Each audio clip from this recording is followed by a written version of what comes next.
What's up, guys? Coach Az here, answering your martial art related questions. And today I received an email with possibly my favorite email subject ever. The email subject is head kicks are for losers. You bunch of losers!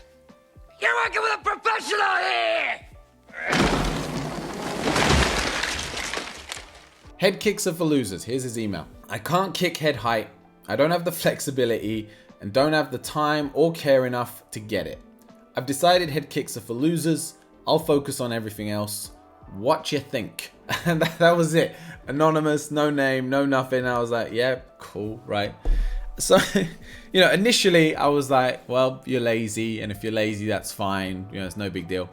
I thought on it a bit more, and actually, in a weird way, I kind of get what he's saying. I think it was just the way he approached it in the email. Let's go through it, right? He can't kick head height.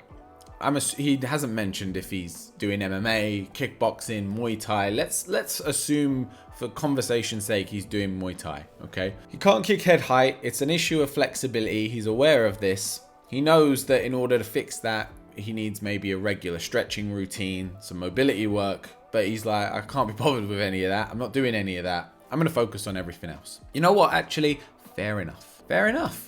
I've spoke a lot on this channel recently about how you only have so much time for training. You've only got so many hours in the day, especially if you're doing it part-time as like a hobby sport. And if you don't feel like flexibility is going to be the best use of your time, or that head kicks is the thing that's missing from your game to make you really effective, then spend your time doing something else. Because here's the reality of head kicks. They look spectacular. They feel great. If you've ever knocked someone out with a head kick, it's probably one of the greatest feelings in the world. Not for the person you're kicking, but for you, it's pretty awesome. There's a lot of benefits to it. But here's the other side of it. It takes a lot of energy. It's very difficult to do, as in take flexibility out of the equation. It's really difficult to land your foot on someone's head without them blocking it or moving out of the way, countering it, grabbing it, putting you to the floor.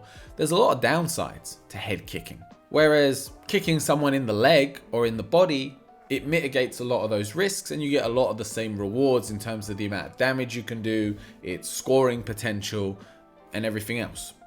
So, all right, don't throw head kicks, right? Don't waste your time on it. I actually don't think the guy's too wrong. As long as he is then putting his time and energy into really crisping up his boxing, as long as he is trying to make sure that he can use his kicks in a way that's effective to attack the legs or attack the body, again, we didn't describe what our exact discipline was, then maybe there is no issue to it. I think sometimes we can get so caught up in this idea of being a very well-rounded martial artist because it's a very nice thing to say. It's a nice thing to say that you can do everything and you're well-rounded. I'm guilty of this in my own training. I really try to make sure that I've got good hands, but that I can also kick, that I'm strong, but I'm also fast, that I'm flexible, but I'm also, well-structured. I'm not falling apart by being hypermobile. I try to balance all of this out as best I can, and my approach to coaching people is often this way as well. But there's certainly something to be said that if you have a certain area and it's a real weakness for you, such as flexibility, why put so much time and energy into it when you could spend that time developing your strengths? I've got a guy who trains with me and he's got mad power, like a freaky amount of power for his size. I've spoke about him before on this channel. But he doesn't have the best technique. He's not the most technical fighter in the world. And I always try. I'm always like, wouldn't it be great? Like, think how amazing he would be if he was also technical. Yeah, but how much time is it going to make him that technical or to develop that power to a point where it's like a great equalizer? Deontay Wilder is a great example of this. Now, watching his most recent fight with Tyson Fury, I would actually say that his boxing has improved massively. But at the end of the day, he is still just trying to hunt you down with that rear hand. He's just trying to knock you out with a big, powerful shot. And guess what, guys? It got him all the way to a world championship. Yeah, he's lost to this guy. He's lost to Tyson Fury. 99% of the population, you put him in a ring with him, he's probably knocking him out. So for a 99% effective rate, it's probably the right investment of his time and energy. You know what I mean? Whereas if you took him away from that and really focused on making him a technical boxer, you're probably going to take away a little bit from that power. Now, some would argue that that's a good thing, that it's overkill, but maybe it's not. Francis Ngannou is another example. Now, he has started to round out his skill sets, but let's not kid ourselves. The man is still just trying to put you out cold. Khabib, he can strike, but that guy is trying to take you down and maul you on the floor.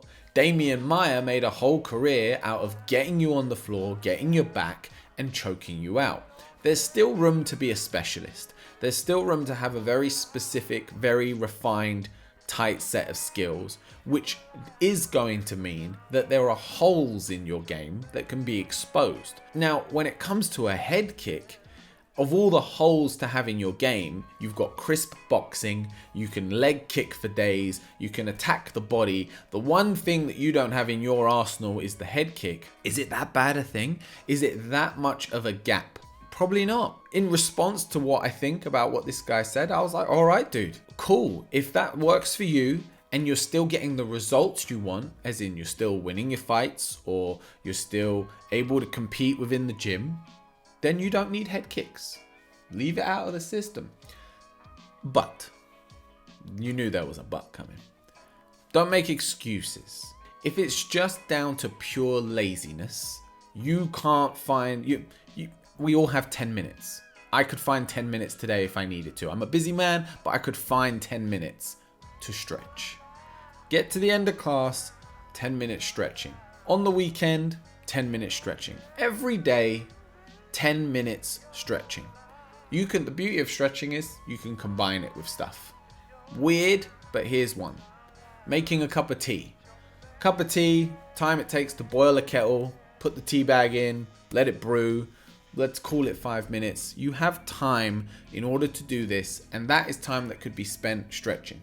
So all I'm saying is don't make an excuse for not stretching and just kind of throw it out the water, because we can all do that with a whole bunch of training. You could go, and this is the problem, right? It can then spread into other areas of training. You can start saying things like, I don't need to run. I don't need to do bag work. I don't need to do sparring. That's the most popular one recently, right? A couple of fighters have come out and said that they no longer spar. So the whole world is now saying, oh, well, you don't need to spar. Max Holloway doesn't spar.